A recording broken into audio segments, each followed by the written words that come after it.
Voice ఓకేనా madam? Yes yes okay okay. నేను కన్న నా పిల్లలతోటే మాతృత్వం కాదు, ఇప్పుడు మీరు కంటే నాకు అది మాతృత్వం. ఆ సంతోషం నేను పొందుతున్నాను. అయితే తల్లి బిడ్డల సంబంధం రాత్రి నిద్రపోయి లేవగానే ఏం చేస్తాం? పసిబిడ్డలను శుభ్రం చేయడం, మలమూత్రాదులు శుభ్రం చేయడం, బిడ్డకు పాలివ్వడం, ఈ పనులకు ఒక అరగంట సమయం పడుతుంది. ఈ సమయంలో ధ్యాన తరంగాలు ఉత్పన్నమవుతాయి. చూసారా, ఇంత కష్టపడి శ్వాస మీద ధ్యాస పెడుతున్నాం, ఆ ధ్యాన శక్తిని నింపుకుంటున్నాం. భార్యాభర్తలది సంబంధం భార్యాభర్తలది సంబంధం, అన్నా చెల్లెలు అక్కా చెల్లెలు ఇవి సంబంధాలు. తల్లి బిడ్డలది బంధం, పేగు బంధం, సంబంధం కాదు. వేరు వేరుగా ఉన్నవారు కలిస్తే సంబంధం. పొద్దున్నే అరగంట ఆ బిడ్డను శుభ్రం చేస్తున్నప్పుడు ధ్యాన తరంగాలు ఉత్పన్నమయ్యే సమయాన్ని సంబంధం అంటారు. అదే చిన్న బిడ్డకి ఆ పనులు చేస్తున్నప్పుడు ధ్యాన తరంగాలు ఉత్పన్నమవుతున్నాయి. ఆ తరంగాలే ఆ పసిబిడ్డని శుభ్రం చేసుకుంటాయి. వాళ్ళకి అన్ని చూసుకునే సమయం ముఖ్యమైనది. దివ్యలోకాలలో వారధులు లేవు, వారధి లేదు అక్కడ. ఒక లోకం నుండి ఇంకొక లోకానికి వెళ్ళడానికి వారధి ఏమీ అక్కర్లేదు. టెలిపతి ద్వారా మాట్లాడుకోవచ్చు. వారికి భాషతో సంబంధం లేదు, అన్నీ చేయవచ్చు, ఏమీ చెప్పనవసరం లేదు. కానీ ఎంత దివ్యలోకాలలో నుంచి భూమి మీదకి వచ్చినా ఇక్కడ వారధి కావాలి. వారధి అంటే పత్రిజీ, నేను ఇది చూశాను, తెలుసుకున్నాను, నేను అది మీకు చెబుతున్నాను. ఇప్పుడు నేను చెబుతున్నాను అంటే నేను వారధినే కదా. భూమి మీద వారధులు కావాలి. గర్భంలోని శిశువులు మాట్లాడతారు. నేను ఎంతో మందితో మాట్లాడాను, ఎన్నో అనుభవాలు ఉన్నాయి. ఇక్కడ కుటుంబ ధర్మం ముఖ్యం, సంసారంలో నిర్వాహం కాదు, సన్యాసులం కాదు కదా. ఈ బిడ్డల బాధ్యత నాకు అప్పచెప్పారు పత్రిజీ. మనోధర్మం అంటే ఇక్కడ మనస్సులో కోరికలు ఉంటాయి, అవి తీర్చాలి. మనసుకి జ్ఞానం అక్కర్లేదు. సంగీతం, ఆనందం, కళలు కావాలి, అవి తృప్తిగా తీర్చుకోవాలి, అది మనోధర్మం.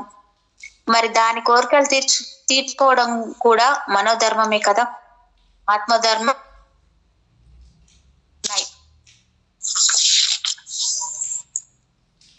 నేను, నా శ్వాస, నా మనస్సు. మొదటి భాగం. మనం అనుకునే విధంగా నువ్వు వేరు నేను వేరు అన్న తత్వం ఉన్నప్పుడు జర్మనీ వేరు, ఇండియా వేరు, అమెరికా వేరు అని ఏదో ఒక భావం ఉండేది. కానీ ఇప్పుడు భూమి అనేది ఒకటే భావం. మరి డిజిటల్ ద్వారా, ఈ టెక్నాలజీ ద్వారా మనం ఎక్కడ ఉన్నా కలుసుకోగలుగుతాం. అలాగే ముందుగా పితామహ బ్రహ్మర్షి సుభాష్ పత్రిజీకి నా హృదయపూర్వక పాదాభివందనములు. మరి ప్రపంచంలో ఉండే పిరమిడ్ మాస్టర్స్ అందరికీ నా హృదయపూర్వక వందనాలు. ఈ మనసు అనేది చెబుదామని ప్రయత్నం చేశాను, కానీ సార్ ఆపేశారు. ఎందుకనంటే ఏ సమయంలో ఏ శబ్దాన్ని, ఏ జ్ఞానాన్ని రిసీవ్ చేసుకోవడానికి సిద్ధంగా ఉన్నారో అప్పుడు మనలోంచి అది బయటకు వస్తుంది. ఇది మాత్రం వాస్తవం. ఇప్పుడు అందరూ ఎంతో మంది పిరమిడ్ మాస్టర్స్ రెడీ అయ్యారు. అక్కడ నేను చెప్పడం, మీరు వినడం ఏమీ లేదు. ఇది మన అందరిలో ఉండేది. మన మనస్సు మనకు తెలియదు కాబట్టి ఈ మనస్సును పరిశుద్ధం చేసుకుంటేనే సమస్తం శుద్ధి అవుతుంది. మనస్సుతోటే గందరగోళాలన్నీ ఏర్పడుతున్నాయి. అందుకని దీనిని ఈ రోజు విన్నటువంటి పిరమిడ్ మాస్టర్స్, కో క్రియేటర్స్, నా దేవుళ్ళు అందరూ పరిశుద్ధమైపోదురుగాక అని హృదయపూర్వకంగా నేను కోరుకుంటున్నాను. విశ్వశక్తి అంటే మనం చేతులు కట్టేసుకొని, కాళ్ళు కట్టేసుకొని, నోరు కట్టేసుకొని, ఆలోచనలు కట్టేసుకొని శ్వాస మీద ధ్యాస పెట్టినప్పుడు బ్రహ్మరంధ్రం ద్వారా లోపలికి వెళ్ళేదే విశ్వశక్తి. ఇక్కడ ఏం చెప్పారు? ఆలోచనలను కట్టేసుకొని, వచ్చేటటువంటి ఆలోచనలు కట్టేసుకొని మనసును కట్టేసుకోమని చెప్పలేదు. మనసును మనం కట్టేసుకోలేము, కానీ మనసులో నుంచి వచ్చే ఆ ఆలోచనలు మనం ఆపగలం. ఆ టెక్నిక్ ఇచ్చారు ముందు. ఆ ఆలోచన ఆపివేసినప్పుడు మొత్తం ఖాళీ అయిపోతుంది. ఖాళీ అయినప్పుడు మాత్రమే ఇంకొకటి కొత్తది పాత్రలోకి రావడానికి సిద్ధమవుతుంది. ఇవన్నీ ఖాళీ చేయడానికి వేళ్లలో వేళ్లు పెట్టుకొని కళ్ళు మూసుకోవడం, మాట్లాడకుండా ఉండడం, వినకుండా ఉండటం, నిశ్శబ్దంగా ఉండటం, ఇదంతా ఏమిటంటే ఆలోచనలను ఖాళీ చేయడానికి. ఇప్పుడు ఆ విశ్వశక్తి ఈ బ్రహ్మరంధ్రం ద్వారా లోపలికి వెళ్తుంది. ఈ మనస్సు పొరలు పొరలుగా భూగోళం కంటే 1000 రెట్లు ఎక్కువగా ఉంది. భూగోళం కంటే 1000 రెట్లు అయినటువంటి మనస్సు ఇందులో ఉందని ఏ రోజైనా అనుకున్నామా? మనసు పదార్థం కాదు. మనసు పదార్థం కాదు కదా, తరంగం కాబట్టి అది ఎంతైనా చుట్టుకొని ఉంటుంది. కానీ అది ఎక్కడ ఉంది? ఈ పదార్థంలోనే ఉంది, ఈ శరీరంలోనే ఉంది, ఈ తలంలోనే ఉంది. అంతటి దాన్ని మనం శుభ్రం చేసుకోవాలంటే మన వల్ల కాదు. అందుకే పత్రిజీ ఈ టెక్నిక్ ఇచ్చారు. సంసారంలో నిర్వాణం అని చెప్పారు. పత్రిజీకి పరిశోధన చేయడానికి ఒక యుగం పట్టింది. ఎలాంటి నియమాలు లేకుండా, ఎలాంటి షరతులు లేకుండా సంసారంలో ఉంటూ ధ్యానం చేసుకోవచ్చు. ఎన్నో సమస్యల్లో ఉంటూ అనారోగ్యంలో ఉంటున్న వీళ్ళకి అతి సులభమైన మార్గంలో ఎలా ఈ కర్మ నుంచి బయటపడవేయాలి అనేది ఇచ్చారు. పత్రిజీ గొప్ప ఆధ్యాత్మిక శాస్త్రవేత్త. ఈ ధ్యానం ద్వారా నా అనారోగ్యాలన్నీ పోగొట్టుకున్నాను. మోకాళ్ళ నొప్పి, నడుము నొప్పి, హార్ట్ ఎన్లార్జ్మెంట్ మరి పైల్స్ ఉండేవి. పైల్స్ ఉండేవి. ఇవన్నీ అసలు ఎలా పోయాయో కూడా తెలియదు. ఏదైనా ప్రాబ్లం వచ్చినా ధ్యానం చేసుకుంటాను, అవి తగ్గిపోతాయి. కానీ మళ్ళీ మళ్ళీ ఎందుకు ఇబ్బందులు వస్తున్నాయి? తగిన రోగం ఒక్కొక్కసారి మళ్ళీ ఎందుకు తిరగబెడుతుంది? నాకు తెలుసు, నా ఊపిరితిత్తుల్లో ఆ కర్మ ఉంది అని. అయితే ఆ కర్మని ఎలా క్షయం చేసుకోవాలి అన్నది నేను సంవత్సరం నుంచి పరిశోధన చేస్తున్నాను. ఆ పరిశోధనకు వచ్చిన ఫలితమే ఈ రోజు నేను మీ ముందు ఆ ఫలాన్ని మీకు అందజేస్తున్నాను.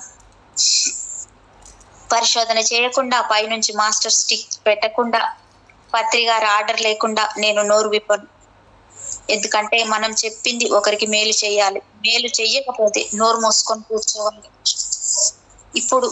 ఇప్పుడు నేను అదే శ్వాసను మళ్ళీ గమనిస్తూ కూర్చున్నాను. శ్వాసను గమనిస్తూ కూర్చున్నప్పుడు మొత్తం ఈ శరీరం అంతా ఏమీ కనిపించడం లేదు. ఏదో ఒక జ్యోతిలాగా కేవలం గాలి అలా లోపలికి వెళ్ళడం, రావడం, అది కూడా స్పర్శ. ఈ శరీరం ఉంటేనే మనకు స్పర్శ తెలుస్తుంది. కానీ ఈ శరీరం కనిపించట్లేదు. ఖాళీ గొట్టంలో నుంచి గాలి వెళుతున్నట్టు, వస్తున్నట్టు కనపడుతుంది. అది ఎంత పెద్ద పైపులో నుంచి వెళ్ళి అది ఎంత పెద్ద మురికిని పక్కకు తోసివేస్తున్నట్టు కనపడుతుంది. ఇది ఏదో కొత్తగా కనపడుతుందని మళ్ళీ ధ్యానంలో కూర్చున్నాను. మళ్ళీ పరిశోధన మొదలు పెట్టాను. నా లోపలికి నేను వెళ్ళాను. అక్కడ నాకు ఉచ్ఛ్వాస నిశ్వాసాలు కనిపిస్తున్నాయి. ఇంతకు మునుపు తెలియని ఒక విషయం నాకు తెలిసింది. కో-క్రియేటర్స్ అన్నారు. ఈ భూమి మీద అద్భుతమైన ఒక మానవుని సృష్టించి వదిలారు. కానీ ఆ అద్భుతమైన మానవుడు ఎవరు? దేవుడే, ఆ దైవమే. అంత ఉచ్చ స్థితిలో ఉండే ఆ దైవం క్షీణించిపోయి మనిషి ఇలా తయారైపోయాడు అన్నది తెలిసినప్పుడు దిగ్భ్రాంతి చెందాను. అంటే మనము దైవమేనా? మనకు అన్ని తెలుసా? అన్ని మనలోనే ఉన్నాయా? ఏ లోకం కావాలంటే ఆ లోకానికి వెళ్ళగలమా? అందరి గురించి ఆలోచించగలమా? మరి అన్ని ఉండి ఏడుపు దేనికి? ఈ రోగాలేమిటి? మొత్తం లోపల కర్మలు ఉండిపోయి అలా తయారయ్యారు. నేను ఎవరిని, ఏమిటి అని తెలుసుకోవాలని ఒక ప్రయత్నం కూడా చేయలేదు. అలాంటి స్థితిలో ఉన్న నాకు ఒక ప్రశ్న వచ్చింది. ఎలా ఇవి సృష్టించబడుతున్నాయి అని ఒక్కసారి నేను పత్రిగారిని అడిగాను. ఇవన్నీ ఏమిటి సార్? ఇవన్నీ భూమి మీద ఎందుకు ఉన్నాయని. ఏమిటి అని అంటే దైవం ఒక మంచి కార్యక్రమం కోసం భూమి మీద సృష్టిస్తే ఈ మానవుడు పనికిరాని చెత్తనంతా క్రియేట్ చేశాడు. వాళ్ళు క్రియేట్ చేసిందే ఈ చెత్త అంతా అన్నప్పుడు నాకు ఆ రోజు అర్థం కాలేదు. కానీ ఈ రోజు తెలిసిన తర్వాత ఇది నేను చెప్పకుండా ఉండలేకపోతున్నాను. లోపలికి వెళ్లే గాలి మనకు ఆక్సిజన్ ఇస్తుంది. అదే గాలి మళ్ళీ కార్బన్ డైఆక్సైడ్ వదులుతుంది. ఈ గాలి లోపలికి వెళ్లి ప్రాణశక్తిని ఇచ్చి గుండె కొట్టుకోవడానికి ఉపయోగపడుతుంది. మళ్ళీ ఇదే గాలి మనకు పనికి రాకుండా బయటకు వస్తుంది.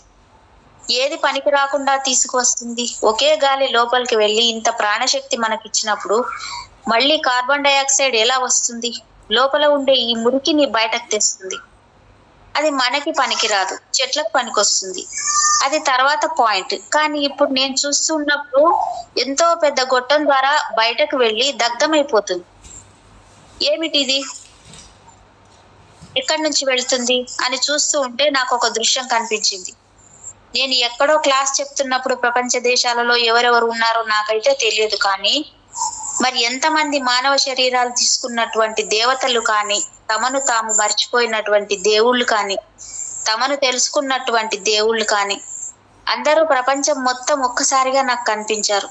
ఎలా కనిపించారంటే రూపాలు కాదు, శరీరాలు కాదు, జ్యోతులు వెలిగిపోతూ చక్కగా కనబడుతున్నాయి. ఆ జ్యోతులకి చుట్టూ వాళ్ళ పేర్లు కనపడుతున్నాయి. ఎన్నో భాషల్లో ఉన్నాయి. ఈ ప్రపంచంలో తెలియని భాషతో సహా పేర్లు కనపడుతున్నాయి. ఈ రోజున ఇంతమంది జ్యోతులు వాళ్ళు మన శుద్ధి అవ్వడానికి మనసులో ఉండేటటువంటి కల్మషాలన్నీ పోయి ఆ జ్యోతిలాగా వెలిగే రోజు వచ్చింది. ఎంతో అద్భుతమైన దృశ్యం. అంటే మానవ శరీరాలు చూడటమే మనకు తెలుసు, కానీ ఆ లోపల ఉండేటటువంటి అద్భుతమైన స్థితిని నేను మొట్టమొదటిసారి చూశాను. వాళ్ళందరినీ ప్రపంచం మొత్తం ఎంతమంది ఉన్నారో నేను చెప్పలేను. ఆ పేర్లు ఏమీ చదవలేదు.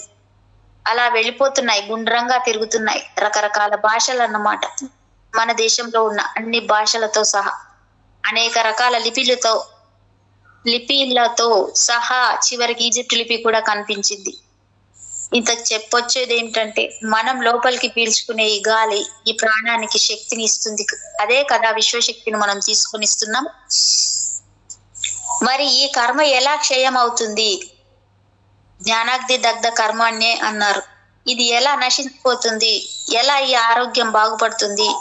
ఆరోగ్యం బాగుపడిందంటే కర్మ దగ్ధమైపోయినట్టే. ఆ దగ్ధం ఎలా అవుతుంది?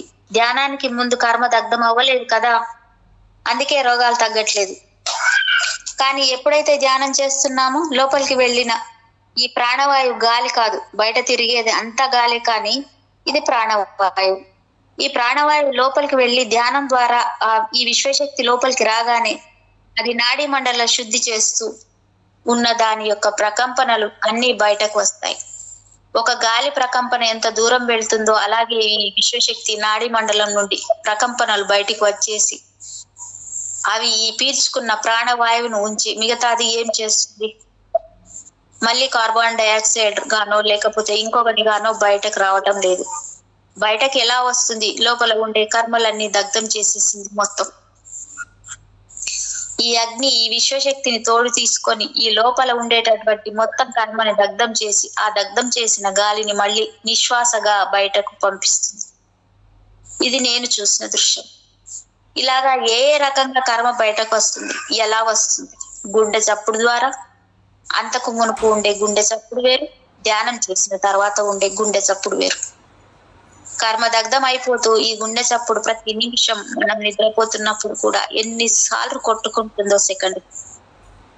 ఆ కొట్టుకుంటున్న ప్రతిసారి కూడా మనం లోపల ఉండే ఈ కర్మను ఆ చప్పుడు ద్వారా, అంటే శబ్దం ద్వారా బయటకు నెట్టిస్తుంది. రెండో పాయింట్, మన నోట్లో నుంచి ఆవిరి వస్తుంది. ఆ ఆవిరి ద్వారా కూడా బయటకు వెళ్ళిపోతుంది. ఇలా ఆవిరి ద్వారా గుండె చప్పుడు ద్వారా బయటకు వెళ్ళిపోతుంది. లోపల ఆ విశ్వాగ్ని తోటి కలిసి దగ్ధమైపోయి దీని ద్వారా మళ్ళీ నిశ్వాస ద్వారా బయటకు వెళ్ళిపోతుంది. కళ్ళు మూసుకొని శ్వాస మీద ధ్యాస పెట్టడం వలన కర్మ చూడండి ఏ రకంగా ఎట్లా క్షయమైపోతుందో, ఎంత అద్భుతంగా క్షయమవుతుంది. మరి ఇవన్నీ నేను పరిశోధించి నా లోపలికి వెళ్ళి నేను చూసుకున్నాను. ఇలా దగ్ధం అవుతుందా? ఇలా వెళ్ళిపోతుందా? ఇంత కర్మ దగ్ధం అవుతుంది, ఆరోగ్యం బాగుంది అంటున్నాం.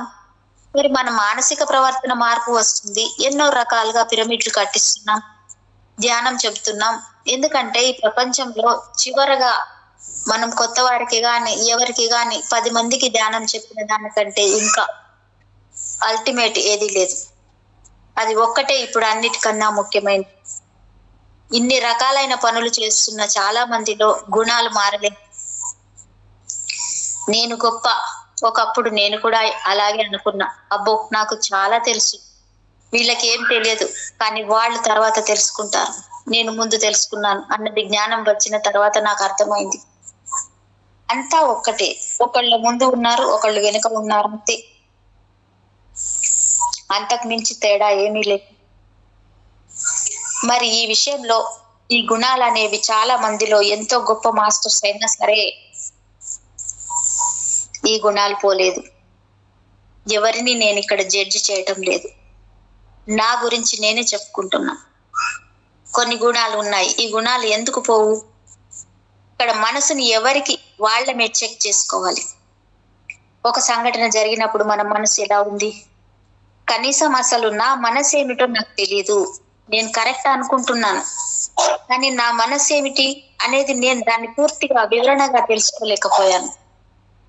ఇంకొకటి, ఏది అయితే కార్బన్ డైఆక్సైడ్ గా బయటకు వస్తుంది అనుకుంటున్నాము, ఏదైతే దగ్ధమై బయటకు వస్తుంది అనుకుంటున్నాము, అది ఇప్పటి మాట. కానీ ధ్యానం లేకముందు మనం లోపల ఉండే భావాలు అన్ని క్రియేట్ అవుతాయని తెలియదు. ఈ భూమికి ఒక శక్తి ఉంది. ఇది సృష్టి. ఒక గింజ పెట్టినా మొక్క వస్తుంది, ఏ ఇద్దరు కలిసినా బిడ్డ పుడుతుంది. ఎందుకంటే సృష్టి, క్రియేషన్ ఇక్కడ. కానీ ఒక భావన అంటే మనం లోపల సరికాని భావన కానీ సరైన భావన కానీ ఆ నిశ్వాస ద్వారా బయటకు వచ్చినప్పుడు అవి క్రియేట్ అవుతున్నాయని తెలుసుకున్నప్పుడు నా ఒళ్ళంతా జలధరించిపోయింది. ఈ భూమికి ఒక శక్తి ఉంది. ఇది మళ్ళీ రిపీట్ చేస్తున్నాను మాస్టర్స్. ఇది సృష్టి. ఒక గింజ పెట్టినా మొక్క వస్తుంది, ఏ ఇద్దరు కలిసినా బిడ్డ పుడుతుంది. ఎందుకంటే సృష్టి, క్రియేషన్ ఇక్కడ. కానీ ఒక భావన అంటే మన లోపల సరికాని భావన కానీ సరైన భావన కానీ మనం వదిలే నిశ్వాస ద్వారా బయటకు వచ్చినప్పుడు అవి క్రియేట్ అవుతున్నాయని తెలుసుకున్నప్పుడు నా ఒళ్ళంతా జలధరించిపోయింది. ఈ పాములు కానీ పుట్ట పురుగులు కానీ మిగతావి ఏమైనా సరే ఈ భూమండలంలో ఏమైతే ఉన్నాయో అవి అన్ని మనమే క్రియేట్ చేసాం. అది మన ముక్కులో నుంచి వచ్చినటువంటి ఆ భావన అనే గాలిలో కలిసి బయటకు రాగానే ఈ భూమిలో ఒక రూపం ఏర్పడుతుంది. వాటికి చూడండి, బియ్యం మనం చక్కగా డబ్బాలో పోసి పెడతాం, కందిపప్పు పెడతాం. పురుగు ఎక్కడి నుంచి వస్తుంది? అసలు బ్యాక్టీరియా ఎక్కడి నుంచి పుడుతుంది? ఎలా వస్తున్నాయి? ఇవన్నీ భావాలే. ప్రపంచమంతా కూడా సర్వనాశనం అయిపోవడానికి మూల కారణం ఈ సరికాని భావాలు. సరైన భావాలు అందరూ బాగుండాలి, నిస్వార్థంగా ఉండాలి అనుకున్న వాళ్ళని వేళ్ల మీద లెక్క పెట్టవచ్చు. మనం బాగుండాలి, నేను బాగుండాలి, నా మొగుడు బాగుండాలి, నా బిడ్డలు బాగుండాలి, నా చుట్టాలు బాగుండాలి, నా ఊరు బాగుండాలి, నా దేశం, అన్ని నా నా నా నే ఈ నాలోంచి ధ్యానంలోకి వచ్చి నాకే మనలోకి వచ్చాం. భూమండలం మొత్తం బాగుంటేనే అందరం బాగుంటాం. నేను బాగుండాలని కూర్చున్నాను, బాగానే ఉంది. మరి వాళ్ళ కరోనా వచ్చింది, నా ఇంటికి రావద్దంటే ఊరుకుంటుందా? మొత్తం బాగుండాలి. ఏది అయినా మొత్తం మీద ఆలోచన రావాలంటే ఎంత గొప్ప గుణం ఉండాలి. గొప్ప గుణం పక్కన పెట్టండి, దాని అర్థం తెలిసి ఉండాలి. ఇవి అన్ని మనమే సృష్టించాం అన్న విషయం నాకు అర్థమైంది. అదే ధ్యానం. నీకు ఏమి తెలియట్లేదు, మాంసం మాన్పించేసి ధ్యానం చెప్పండి చాలు. నువ్వు ధ్యానం చేయకపోయినా సరే మాంసం మానేయి చాలు అన్నారు ముందు. మాంసం మానిపించి ధ్యానం చేయటం వలన మన లోపలదంతా బయటకు పోయి ఏమవుతుంది? ఇప్పుడు ధ్యానం తోటి ఈ కర్మ అంతా క్షయమైపోయి నీకు కొత్తగా క్రియేట్ అవ్వదు. ఇప్పుడు చెత్త పుట్టదు. ఎవరు అయితే ధ్యానం చేస్తున్నారో వాళ్ళ ఆలోచన కానీ వాళ్ళ సరికాని భావాలు కానీ ఈ నిశ్వాస నుంచి అవి దగ్ధమైపోయి వస్తున్నాయి. ఎంత గొప్ప కొటేషన్ ఇచ్చారో చూడండి. ధ్యానం తర్వాత నీ కర్మ నీకు తెలియకుండానే నీ లోపల నుంచి దగ్ధమైపోయి బయట క్రియేట్ అవ్వదు. అంతకు మునుపు అయితే క్రియేట్ చేసుకున్నావు. నీ వాస్తవానికి నువ్వే బాధ్యుడు అని కృష్ణుడు చెప్పిన ఈ మాటకు నేను ఎలా బాధ్యురాలను అవుతాను? నీవు ఎలా బాధ్యుడు అవుతావు? ఇదిగో ఇలా బాధ్యులు. ఒక్కొక్క ముక్కని సైంటిఫిక్ గా వివరించి చెప్పాలి అంటే వినేవాళ్ళు ఎవరు, చెప్పేవాళ్ళు ఎవరు? అలా జరిగింది. ఇప్పుడు అందుకే 100 మందికి 1000 మందికి 10 సంవత్సరాల్లో ప్రపంచం మొత్తాన్ని ధ్యానమయం చేస్తానని పత్రిజీ యొక్క సంకల్పానికి కారణం ఇదే. ధ్యానం ఒకటే చెప్తే చాలదు, ప్రతి ఒక్కళ్ళు కర్మలు అక్కడే దగ్ధం అయిపోతాయి. కాబట్టి ఇక ప్రక్షాళనం అయిపోతారు. ప్రతి మనిషి ధ్యానంతో లోపల ప్రక్షాళనం అయిపోతారు. తర్వాత పత్రిజీ నువ్వు ఎవరివి అని అడిగారు. నేను సర్వాన్ని అన్నాను. అయితే మనం ఎవరము? మనం జ్ఞాత జీవులం. ఇక్కడ జ్ఞాత అంటే జగానికి పరిచయం చేసిన వాళ్ళం. ఏం పరిచయం చేస్తున్నాం? ధ్యానం పరిచయం చేస్తున్నాం. ఇప్పుడు అదే కదా మరి ముఖ్యమైనది. ధ్యానం ఎవరైతే పరిచయం చేశారో వాళ్ళని జ్ఞాతి అంటారు. అయితే ఎందుకు ఈ భూమి మీద జన్మ తీసుకున్నాం? అసలు ఎవరికన్నా ఈ ప్రశ్న వచ్చిందా? పుట్టి పెరిగాక మనకు కావలసిన వాటి కోసం తాపత్రయపడుతున్నామే తప్ప ఈ జన్మ ఎందుకు తీసుకున్నామో అని ఆలోచించలేదు. ఎంతో మంది ఆత్మ ఏమిటి అని పరిశోధన చేసుకునే వాళ్ళు ఉన్నారు, అది వేరే విషయం. అంటే సరే, అద్దంలో ఎందుకు చూసుకుంటాం? మనం ప్రతి ఇంట్లో అద్దం లేకుండా లేదు. మనం చీర సరిగ్గా ఉందా లేదా, తల సరిగ్గా ఉందా లేదా అని అద్దం లేకపోతే ఇవన్నీ మనం చూసుకోగలుగుతామా? చూసుకోలేవు.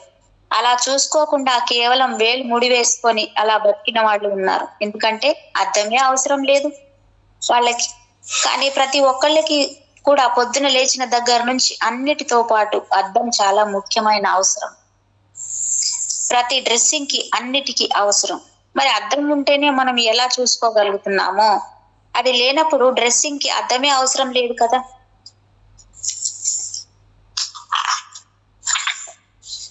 అయితే నిన్ను నువ్వు ఎలా తెలుసుకుంటావు? నిన్ను నువ్వు తెలుసుకున్నావా అనే రమణ మహర్షి గారు, నిన్ను నీవు తెలుసుకున్నావా అని అన్నారు రమణ మహర్షి గారు. నిన్ను నువ్వు తెలుసుకున్నావా అంటే నన్ను నేను తెలుసుకోవడం ఏమిటి అని అన్నాను. అది ఎంత పరిశోధించుకున్నాను. అసలు నేనంటే ఏమిటి, నన్ను నేను తెలుసుకోవడం ఏమిటి, నా లోపల నేను ప్రయాణం చేయటం ఏమిటి, నీ లోపల నువ్వు ఉండు అంటారు. ఎలా ఉండాలి? నేను ఎవరు? తెలుసుకున్నది ఎవరు? అడిగింది ఎవరు? నన్ను అంటే ఆత్మని. నిన్ను నీవు, ఈ నీవు ఎవరు? ఎవరు తెలుసుకోవాలి? ఎలా తెలుసుకోవాలి? ఈ నీవు అన్నదే నన్ను అంటే అసలు నేను ఎవరిని అన్నది ఆత్మ.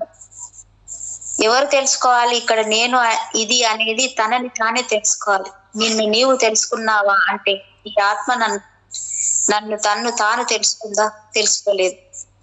ఎందుకని తెలుసుకోలేదు? తాను శరీరం అనుకుంది, మనస్సు అనుకుంది, బుద్ధి అనుకుంది.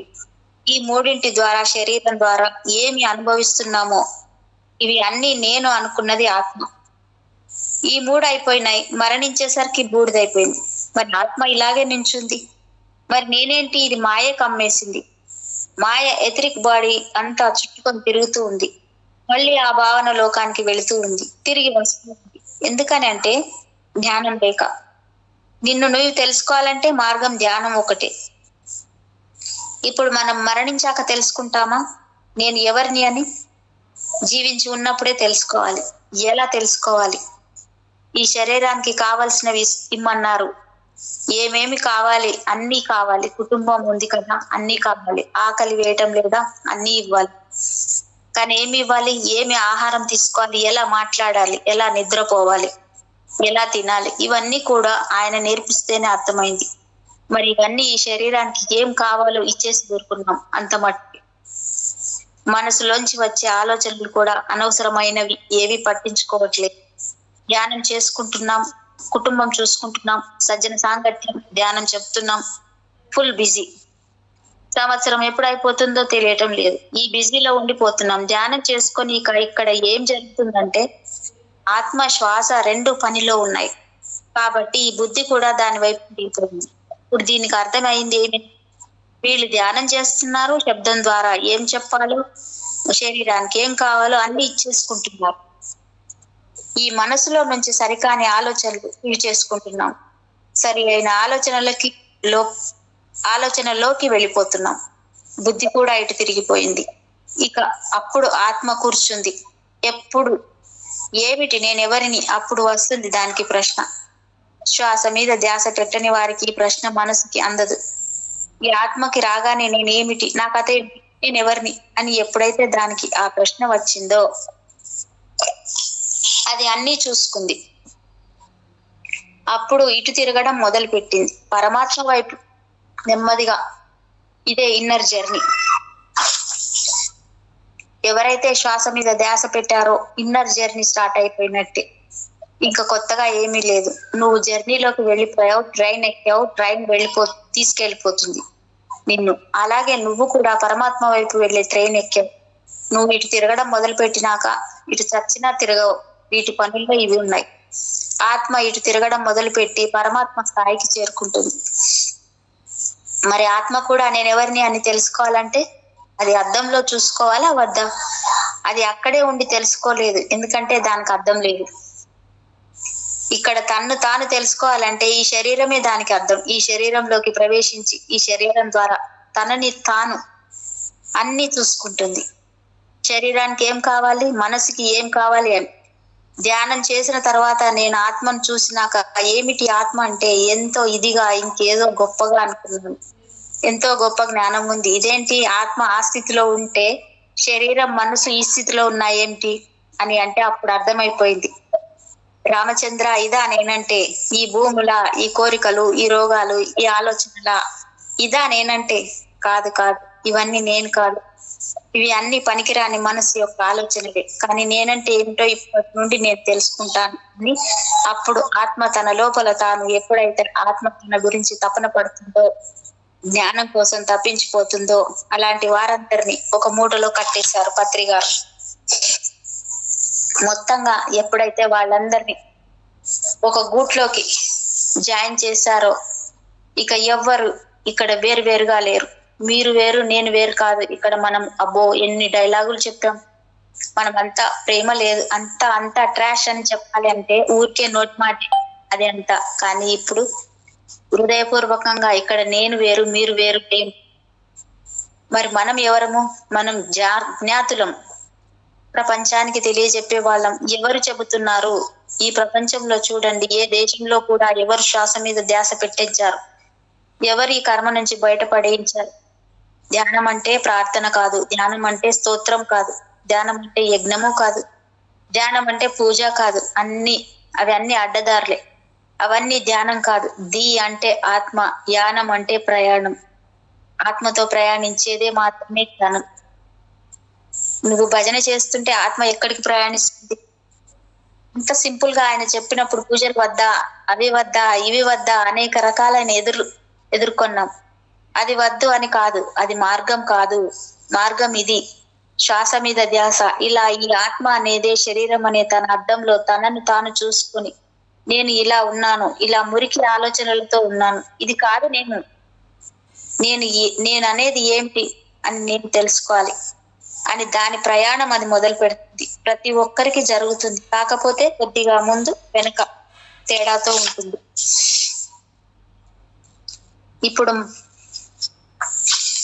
ఇప్పుడు మన మనస్సు గురించి నా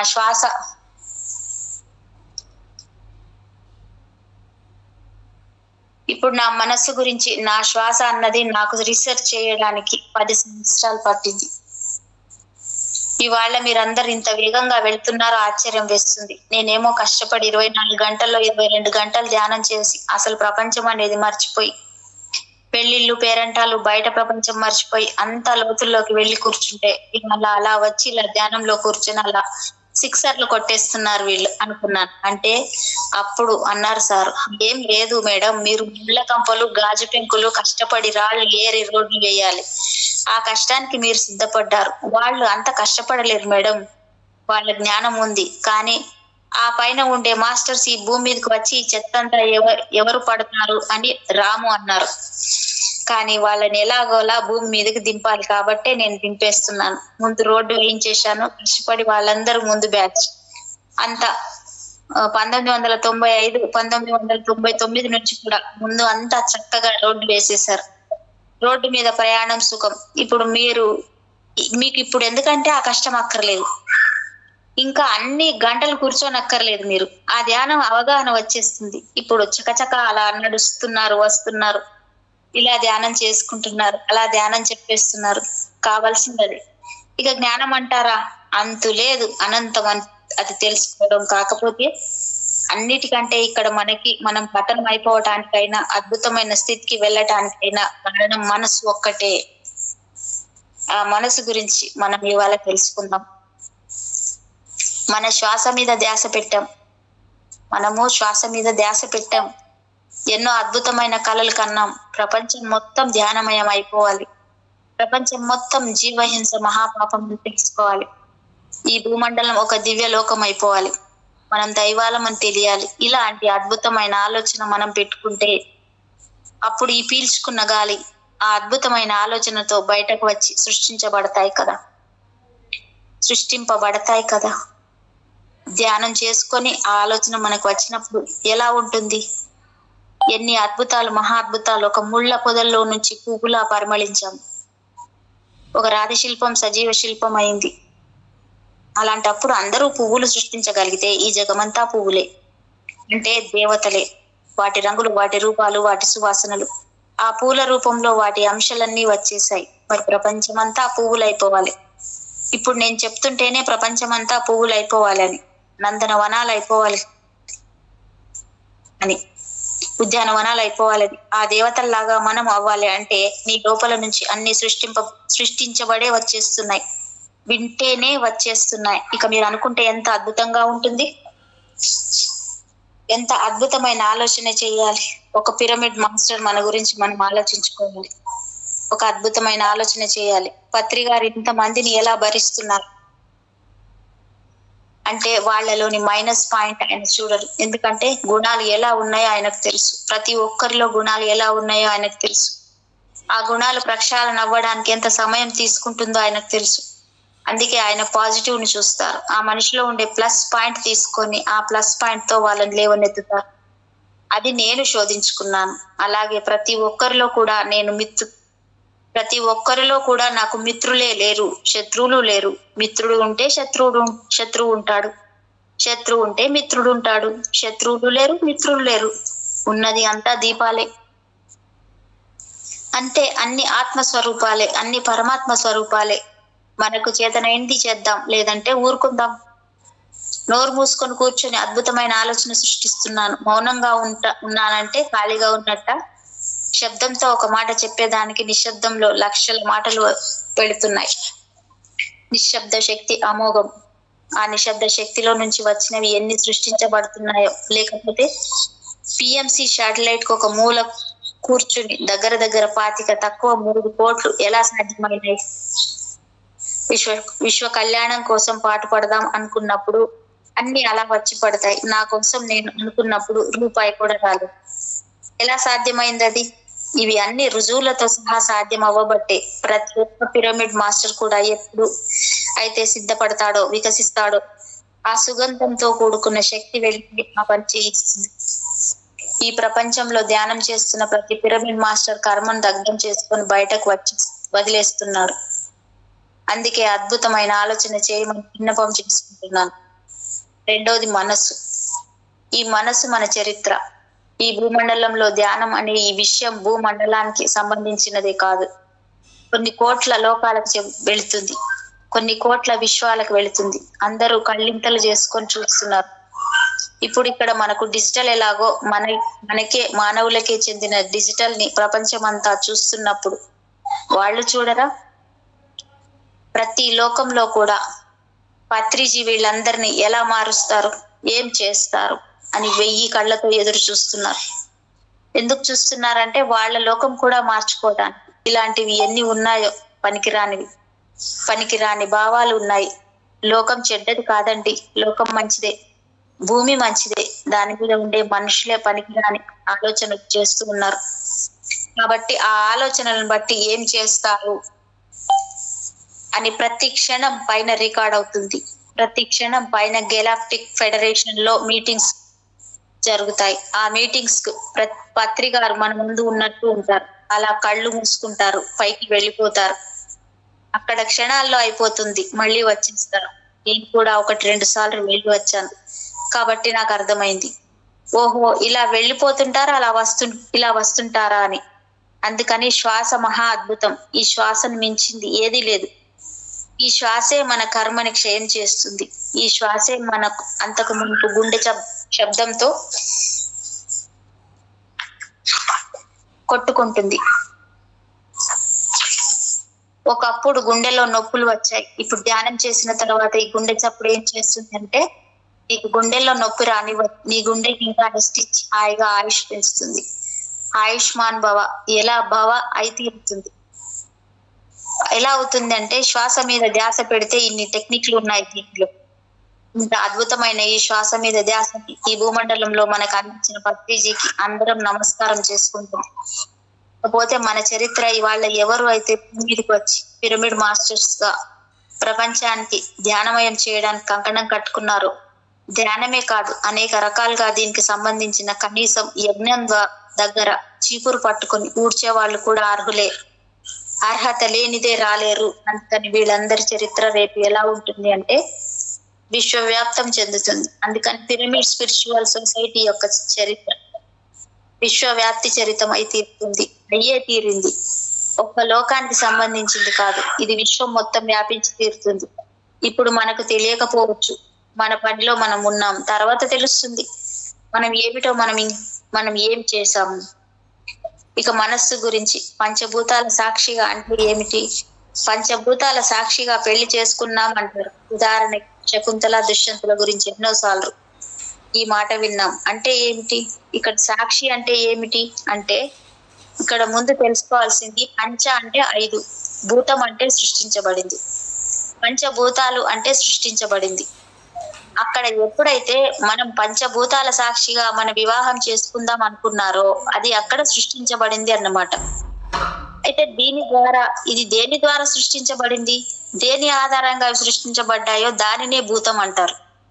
పంచభూతములు ముఖపంచములై అంటే ఈ 5 ఏమిటి? వాయువు, ఆకాశం, అగ్ని, నీరు, భూమి అన్ని ఉన్నాయి. ఈ బుర్రలోనే అన్ని ఉన్నాయి, అన్ని తలలోనే ఉన్నాయి. మనస్సు, బుద్ధి, సుప్త చేతన, మనస్సు, నిప్పు, నీరు, గాలి అన్ని తలలోనే ఉన్నాయి, ఆలోచనలు ఉన్నాయి. కాబట్టి ఈ పంచభూతాలు దేని ద్వారా అయితే సృష్టించబడ్డాయో దాన్ని సృష్టి అంటారు.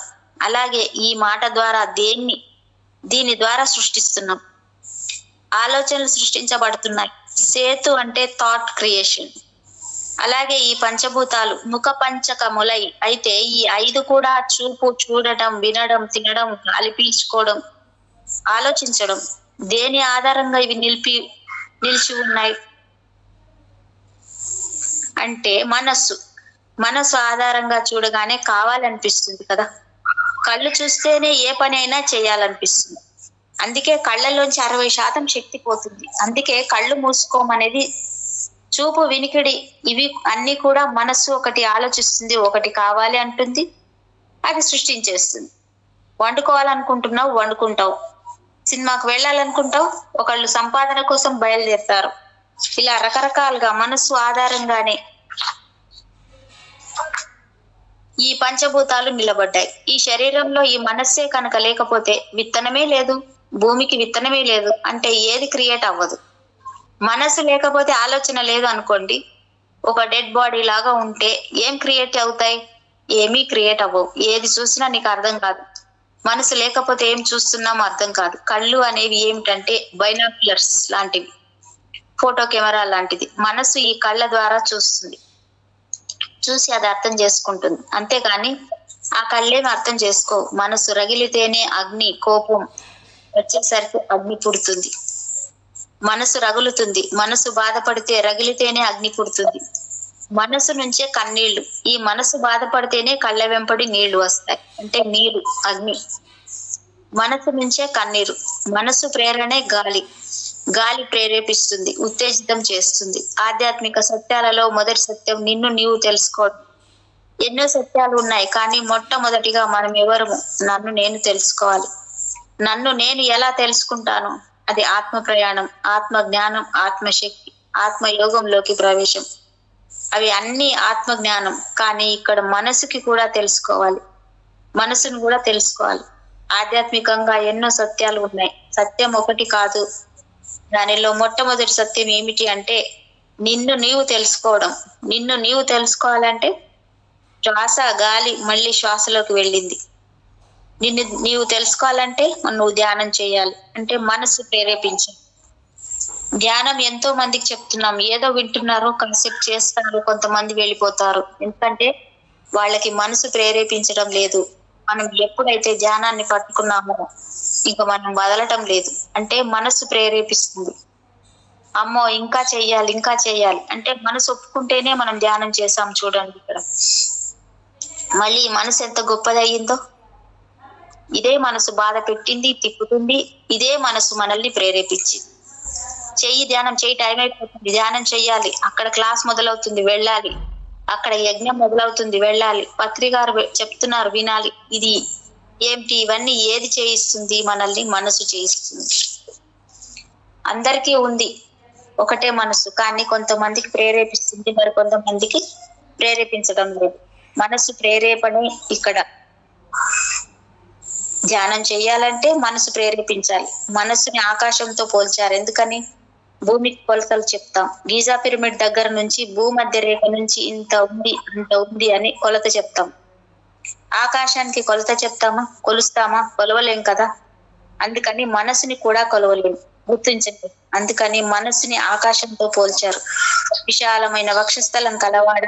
విశాలమైన వక్షస్థలం అంటే ఆకాశం అంత మనస్సు కలవాడ అని అక్కడ. మరి మనసు మారాలి అంటారు, నీ మనసు సరిగ్గా లేదు. ఈ మనసు మారాలి అని అంటారు, ఎలా మారుతుంది? ఒక మనసు మారడం అంటే సామాన్యమా? ఇంత అద్భుతమైన మనసుకి శాంతి కావాలా వద్దా?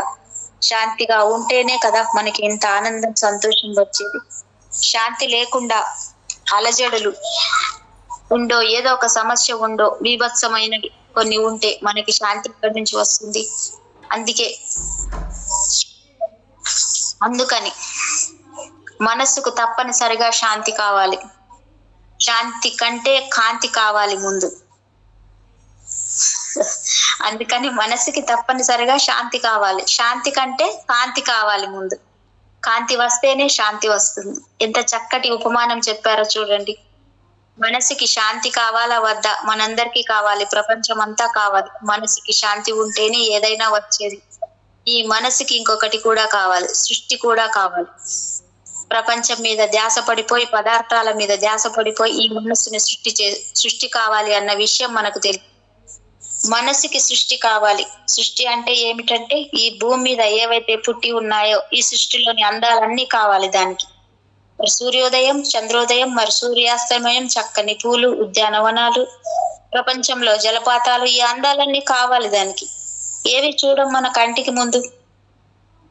మన కంటి ముందు పౌర్ణమి రోజు చంద్రుడిని చూడటం కూడా లేదు, ముసుగు తన్ని పడుకుంటాం.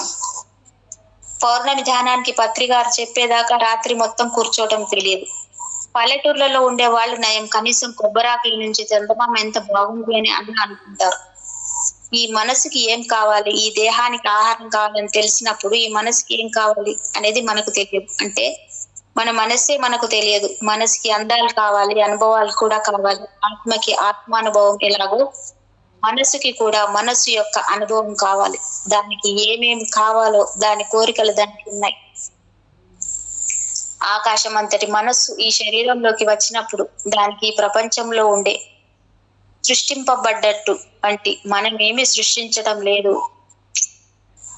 ఈ ప్రపంచంలో ఉండే సృష్టింపబడ్డట్టు వంటి మనమేమి సృష్టించడం లేదు. అవన్నీ సృష్టించబడినటువంటి అందాలు కావాలి, అనుభవాలు కావాలి. అక్కడికి వెళ్ళి నువ్వు చూస్తే, ఆ జలపాతంలో స్నానం చేస్తే కదా ఆ ఎంజాయ్మెంట్, నదిలో సముద్రంలో స్నానం చేస్తేనే కదా ఆ అనుభవం, ఆ అందం, ఆ అనుభవం, ఆనందం అన్ని అవి మూడు, ఇవి అన్ని మనసుకి కావాలి. ఈ సృష్టిలో ఉంది అది. మరి ఇవన్నీ కావాల్సినవి కేవలం మనసుకి మాత్రమే, ఆత్మకి కాదు.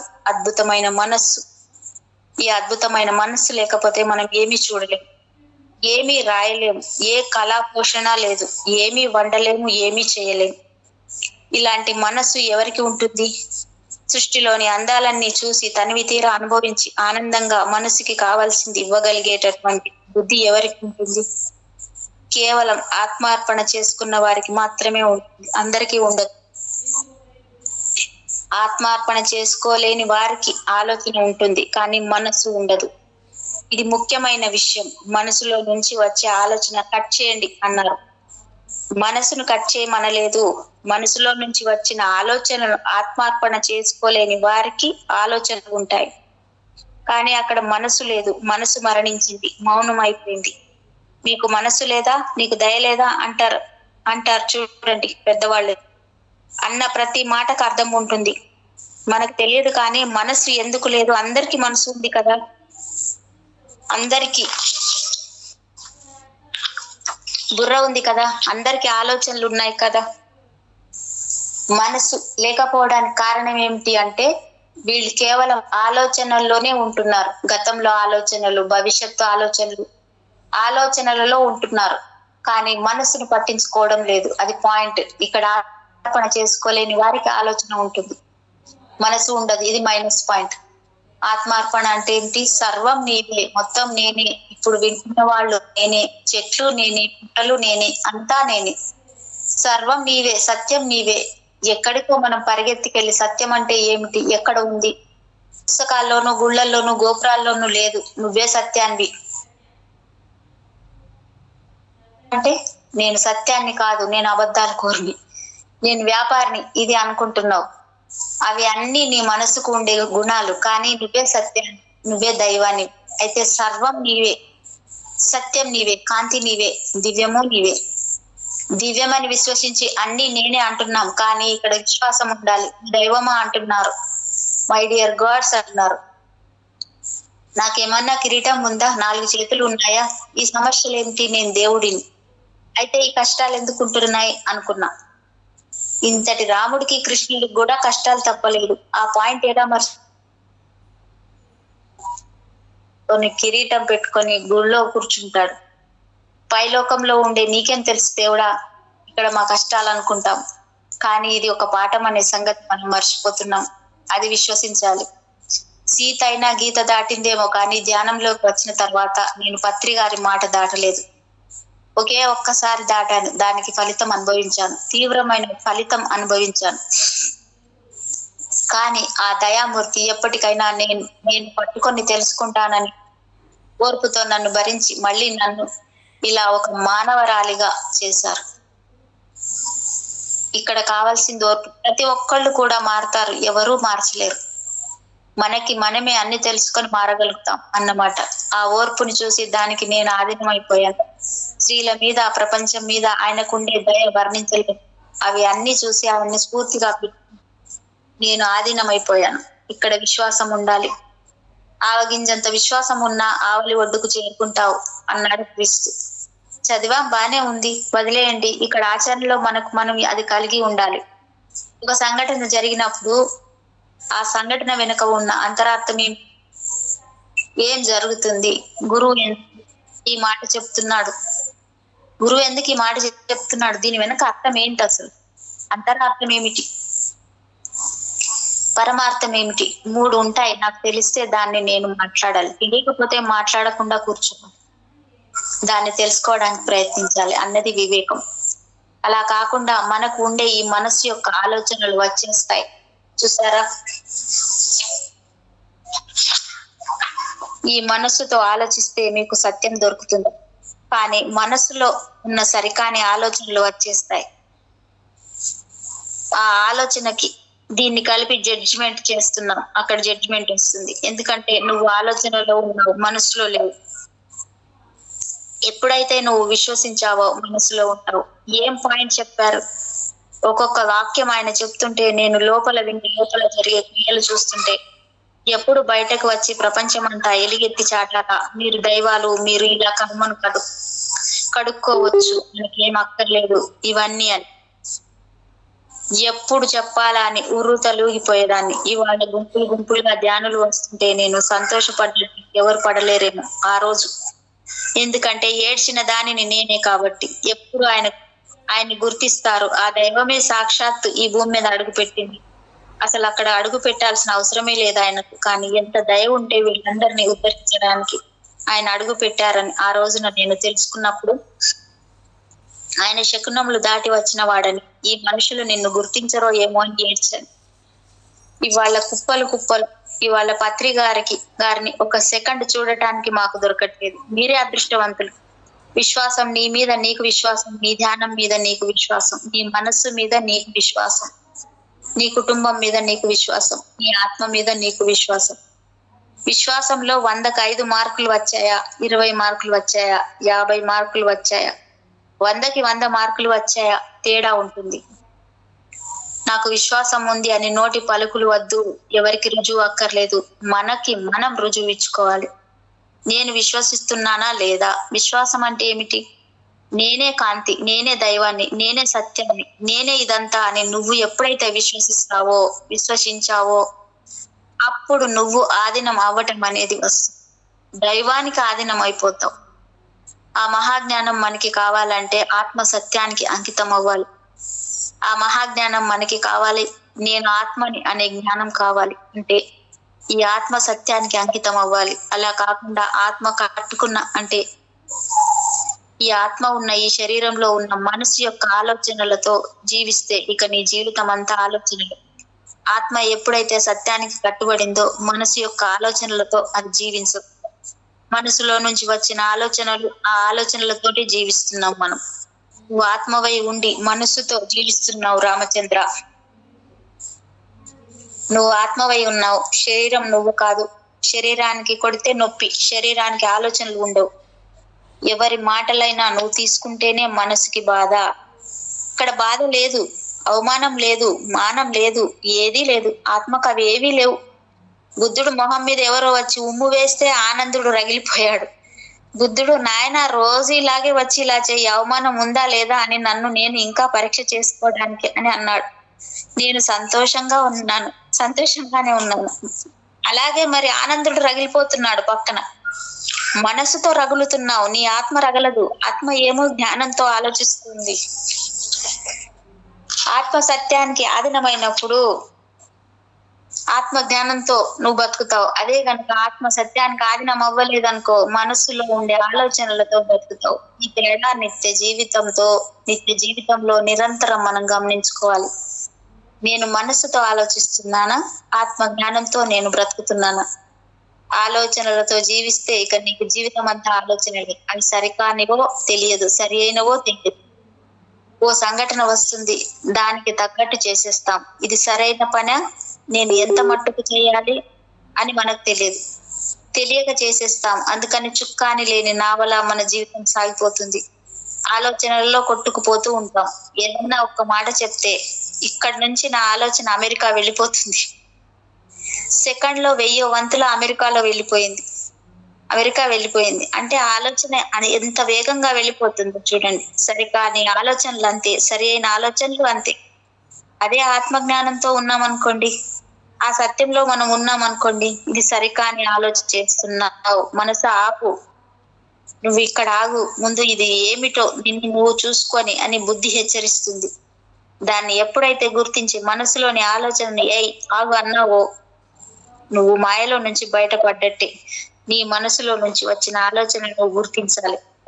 అందుకే ఓషో చెప్పేది ఎరుక కలిగి ఉండు అని. ఎరుక అంటే ఏమిటో తెలుసుకోవడానికి, అర్థం అవ్వడానికి నాకు 15 సంవత్సరాలు పట్టింది. దేని పట్ల ఎరుకలో ఉండాలో అర్థమైంది.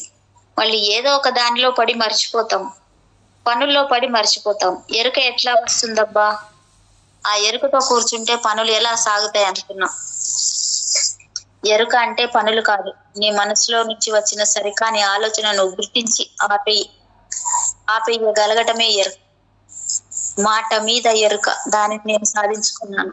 ఎంతో కష్టపడి ప్రతి క్షణం ఎరుకలో ఉంటూ ఈ జన్మలో సాధించుకున్నాను. ఎన్ని జన్మల నుంచి సాధనలో ఉన్నానో నాకే తెలియదు. ఒక జన్మలోనే అన్ని రావు, ఇప్పటికీ నాకు అది అర్థమైంది అనుకుంటున్నాను. మళ్ళీ మార్కులు వేయాల్సింది ఆయనే, మనకి మనం కాదు. అది నా స్థితి, నాకు అర్థమవుతుంది. అందుకే ఎప్పుడైతే మంచి ఆలోచనలు వస్తాయో, ఉదాత్తమైన మనసు అంటారు చూడండి. మనసు అగ్నిగోళం లాగా ఉంది అంటారు. అంటే అన్ని దానికే కావాలి, దాని ఆలోచనలతోటే అది అలా ఉంది, దానిలోంచే ఈ ఆలోచన వస్తుంది. నువ్వు గ్రహించినప్పుడు, ఆపేసినప్పుడు అగ్నిగోళం లాంటి మనసుగా, ఉదాత్తమైన మనసుగా అయిపోతుంది. కాంతివంతమైన మనస్సు అయిపోతుంది, శాంతివంతమైన మనస్సు అయిపోతుంది. ఇవి మనస్సు గుణాలు. ఒక్కొక్క madam 5 minutes. Time is over. 5 minutes madam. Okay. శాంతివంతమైన మనసు అయిపోతుంది. ఇవి మనస్సు యొక్క గుణాలు. ఒక్కొక్క దానికి ఒక్కొక్క గుణం ఉంటుంది. గాలికో గుణం, నిప్పుకో గుణం, పంచభూతాలు, అలాగే మనస్సుకి కూడా కొన్ని గుణాలు ఉన్నాయి. అగ్నిలా రగులుతుంది, ఉదాత్తంగానే ఉండగలుగుతుంది. తాను తెచ్చుకున్న దాన్ని బట్టి ఆ గుణం వచ్చాను అని అనుకున్నారో దాన్ని బట్టి ఆ గుణం పెంపొందుతుంది. ఒక అద్భుతమైన తెచ్చుకున్నారు అనుకోండి, ఆ గుణం పెంపొందుతుంది. మనం తెచ్చుకున్న దాన్ని బట్టే ఏమి తెచ్చుకుంటున్నాము, ఎందుకు తెచ్చుకుంటున్నాము, ఎలా తెచ్చుకుంటున్నాము అంటే ఎంపిక కూడా మనకు తెలియదు. ఆ జ్ఞానంలో తెచ్చుకుంటే జన్మలు ఉన్నాయి, జ్ఞానంతో తెచ్చుకునే జన్మలు ఉన్నాయి. కానీ ఈసారి భూమి మీద ప్రతి ఒక్కళ్ళు ధ్యానం చేసిన వాళ్ళు అద్భుతమైన జన్మలే ఎత్తుతారు. ఇంకా అజ్ఞానపు జన్మలు ఎక్కడివి? ఇక్కడే నశించిపోతున్నాయి కదా కర్మలు. తాను తెచ్చుకున్న దాన్ని బట్టి ఆ గుణం పెంపొందుతుంది అన్నారు. కర్మను బట్టి మరి మనుషులు మనసు కూడా ఈ సృష్టిలో నుంచే ఏర్పడింది కదా. ఈ సృష్టిలో అన్ని పుట్టాయి కదా. ఈ సృష్టిలోనే అన్ని పుట్టాయి కదా, అన్ని సృష్టించబడ్డాయి కదా. ఈ మనసు కూడా సృష్టించబడింది. ఈ మనసు అనేది సృష్టి నుంచే ఏర్పడింది. అయితే 190 కోట్ల యుగాల నుంచి ఏర్పడిందంట. 190 కోట్లు అంటే నాకు లెక్క రావట్లేదు. ఈ లెక్కలే రావు, ఇంకా ఈ లెక్కలు ఏం వస్తాయి? అంతే, ఎవరికైనా అంతే కదా మరి. ఎవరికొచ్చు మనసు భాష మేడం, మామూలుది కాదు అది. మామూలు కాదు కదా మేడం. ఈ అన్ని యుగాల నుంచి మనసు ఏర్పడిందంట చూడండి. మరి అన్ని యుగాల నుంచి ఎన్ని జన్మలు తీసుకున్నాం? అదే ఎంత పెద్ద మనసు అయి ఉంటుంది. అదే ఈ మనసు నిండా ఎంత రికార్డు ఉంటుంది. ఎందుకంటే నేను మనసులో దూకాను, ఒక్కసారి ధ్యానంలో ప్రయాణిస్తున్నా, సడన్ గా ఒక పెద్ద సునామీ భయంకరమైన శబ్దంతో నా మీదకి వచ్చేస్తుంది అన్నంత భయంకరంగా వచ్చేసింది. ఏమిటి ఏది ఇంత భయంకరంగా ఉంది అంటే అది నీ మనస్సు అన్నారు పత్రిజీ. గుండెలు అదిరిపోయాయి. ఇదా నా మనస్సు? ఇలా ఉందా? ఇదేంటి ఇంత ముంచేసేలా ఉంది, తుఫాన్ లా ఉందేంటి, ఇంత పెద్ద మనస్సా, ఏమిటిది అంటే అందులోకి దూకు అన్నారు. దాన్ని చూస్తేనే భయం వేస్తుంది. ఎక్కడ దూకుతాను నేను దాంట్లోకి? మేడం అమ్మా ఈ శబ్దాలు మేడం ఇంకా ఆపేస్తాను ఇంతకి. Thank you madam. So much. Thank you so much. ఆవిడకి